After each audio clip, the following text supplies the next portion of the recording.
Hello, I'm language philosopher Bry Willis. I post content on Philosophics blog and on Substack.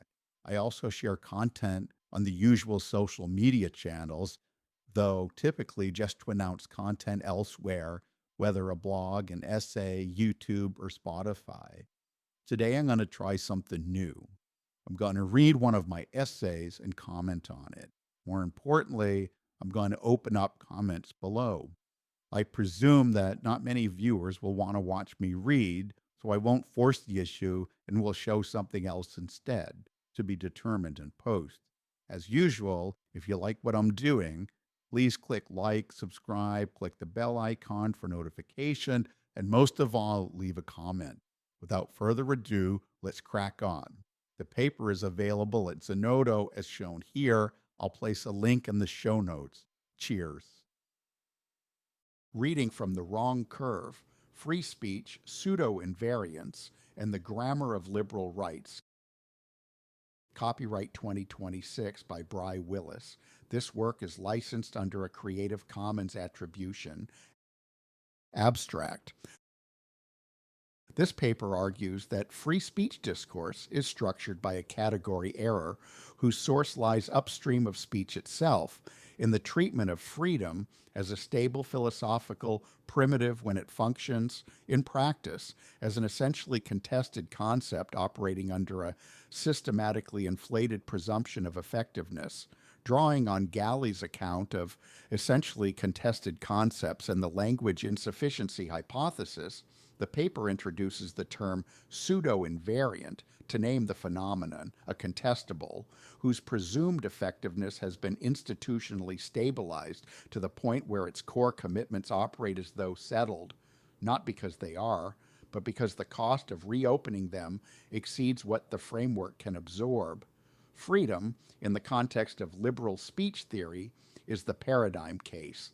The speaker-centered hierarchy implicit in liberal speech theory from Milton and Mill to contemporary First Amendment doctrine in the United States is shown to be neither neutral nor inevitable, but one specific resolution of freedom's underdetermination, one that recasts listener harm as derivative externality rather than co-original condition. This hierarchy is not argued for each time it appears. It is inherited through the grammar of the framework and sustained by active institutional maintenance. The paper brings this structural diagnosis into contact with Butler's critique of sovereign speaker assumptions in excitable speech, Fish's argument that free speech is always already a political category, and Wu's account of the historical transformation of utterance into industrialized epistemic influence. Together, these establish that the grammar of rights does not merely fail to scale. It actively misdescribes the phenomenon when speech becomes an environmental condition rather than a bilateral exchange. The pollution analogy developed here is diagnostic rather than prescriptive, shifting analytical focus from content adjudication to amplification infrastructure. The paper does not propose a replacement framework. Consistent with its diagnostic methodology, it argues that the insufficiency is structural. The core vocabulary of free speech debate comprises contestables routinely handled as invariants. Recognizing this does not resolve the governance problem. It dissolves the false dichotomy between speaker rights and listener rights, exposes the presumption gap sustaining it, and recovers the prior question liberal speech theory has largely treated as settled. Not how to balance competing freedoms within the inherited framework, but whether the framework's load-bearing term is stable enough to bear the weight it has been given. Section 1. Introduction. The Wrong Curve. Free speech is one of the most extensively theorized concepts in the liberal political tradition and one of the least examined. The distinction is not paradoxical. A concept can accumulate enormous quantities of theoretical elaboration, doctrinal refinement, philosophical qualification, juridical application, whilst the foundational commitments that organize that elaboration remain, by institutional convention and political necessity, beyond the reach of the elaboration itself. Free speech discourse has generated centuries of argument about where the boundaries of protected expression should lie, which harms justify restriction, how competing interests should be weighed, and what institutional arrangements best serve the values the concept is taken to express. It has generated considerably less argument about whether its foundational vocabulary is adequate to the phenomenon it is asked to govern. This paper argues that it is not, and that the source of the inadequacy lies upstream of speech itself. The foundational vocabulary of free speech discourse is organized around a single master term, freedom. Within liberal speech theory, freedom is typically treated as a stable philosophical primitive, a concept sufficiently settled to function simultaneously as the load-bearing term of a rights architecture, a constitutional doctrine, and a political tradition.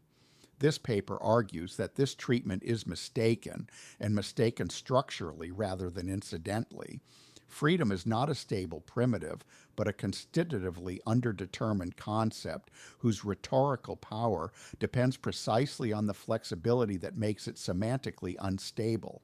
Its treatment as a stable foundation is therefore an institutional achievement rather than a philosophical one. The result of rhetorical conventions, juridical architectures, and political coalitions that depend upon the presumption of stability and could not easily survive its withdrawal. A language insufficiency hypothesis, Willis 2025, provides this paper's diagnostic framework. It identifies a recurring feature of political and juridical discourse, the tendency for terms to be operationally treated as more stable than their actual conceptual structure warrants. This paper extends that framework with the concept of the pseudo-invariant, a term whose operational treatment systematically overstates its actual conceptual stability, sustained not by argument, but by institutional necessity. Section 2 develops this apparatus formally. Freedom, in the context of liberal speech theory, is the paradigm case. Its speaker-centered resolution, the treatment of freedom in the domain of expression as primarily the speaker's freedom from prior restraint, is not the natural or neutral expression of what freedom requires. It is one historically situated and institutionally stabilized resolution of freedom's underdetermination, transmitted through the grammar of the frameworks built upon it rather than argued for afresh within them. Free speech is not, therefore, a stable right under pressure from competing considerations.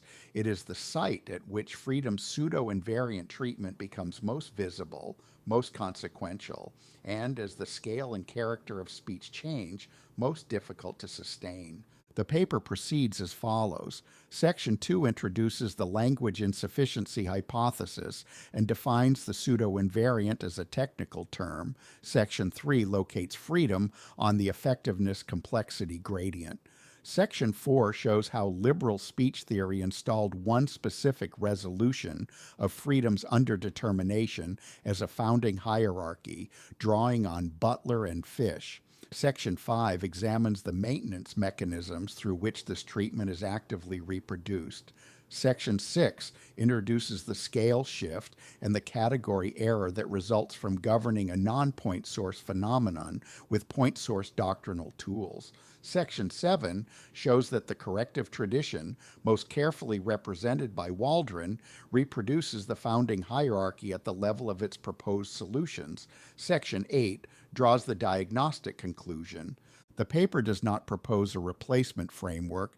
This is a methodological commitment rather than an evasion. Recognizing the pseudo-invariant structure of freedom does not resolve the problem of governing the epistemic commons. It does something more preliminary and more necessary. It dissolves the false dichotomy between speaker rights and listener rights that currently organizes the debate, exposes the presumption gap that sustains it, and recovers the prior question that liberal speech theory has largely treated as settled. That question is not how to balance the speaker's freedom against the listener's interests within the inherited framework. It is whether the framework's load-bearing term is stable enough to bear the weight assigned to it, and what becomes visible, and what becomes askable once we acknowledge that it is not.